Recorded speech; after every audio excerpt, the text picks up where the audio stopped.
Hi hello నమస్తే welcome back to our channel. ఏం చేస్తున్నారండి? ఈరోజు నేను చక్కగా మన అల్లం చట్నీ అండి, కొంచెం డ్రై మిర్చితో అల్లం చట్నీ మనం రోజు బ్రేక్ఫాస్ట్ కోసం అని కానీ ఈవినింగ్ పునుగులు వాటి కోసం కానీ ఇన్స్టెంట్గా చేసుకునే చట్నీ ఇది ప్రిపేర్ చేశానండి. చాలా బాగా వచ్చింది. ఇంకా ఆలస్యం ఎందుకు, ప్రిపేర్ చేసుకుందాం, వచ్చేసేయండి. ఇప్పుడు అల్లం చట్నీ ఎలా ప్రిపేర్ చేసుకోవాలో నేను మీకు చూపిస్తున్నాను. దానికోసం ఏంటంటే మనము స్టవ్ ఆన్ చేసుకొని ఒక పాన్ పెట్టేసుకోవాలండి. పాన్ పెట్టేసుకొని అందులో కొంచెం 1 టేబుల్ స్పూన్ ఆయిల్ అట్లా వేసేసుకొని, ఈ ఆయిల్ కొంచెం హీట్ అయ్యాక ఒక 1/2 ఇంచ్ అల్లాన్ని ఇట్లా ముక్కలుగా కట్ చేసుకున్నామండి. అంటే మనము అల్లం చాలా తక్కువనే తీసుకుంటాం, అంటే చట్నీ కొంచెమే చేస్తున్నాం అనమాట. దానికోసమని అల్లం కొంచెం ఇట్లా తీసేసుకొని దీన్ని మనము లో ఫ్లేమ్ మీద మంచిగా ఫ్రై చేసుకుంటూ ఉండాలండి. కొంచెం ఒక 4 నుంచి ఒక 5 నుంచి 6 ఎండుమిరపకాయలండి.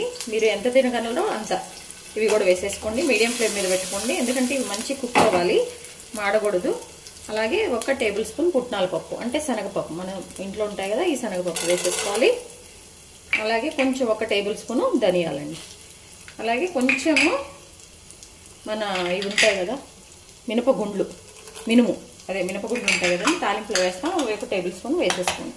వీటిని చక్కగా మన పచ్చివాసన పోయే వరకు కొంచెం వేయించేసుకోవాలండి.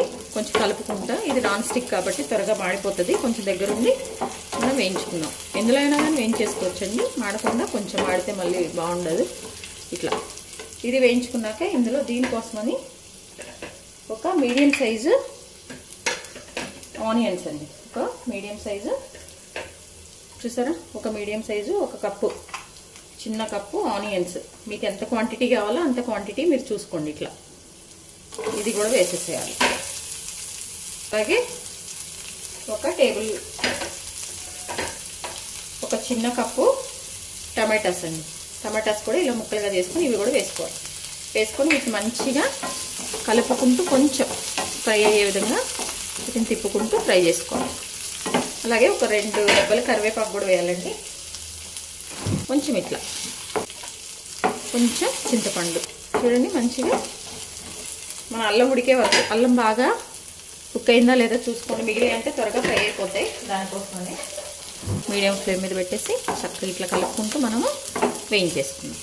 ఇప్పుడు ఈ చింతపండు ఇవన్నీ వేసాక లాస్ట్లో మనము ఒక 2 టేబుల్ స్పూన్ బెల్లం అండి, ఇది కూడా వేసేసి ఇట్లా కొంచెం మాడకుండా, ఈ బెల్లం కూడా కరిగిపోతూ ఉంటుందండి.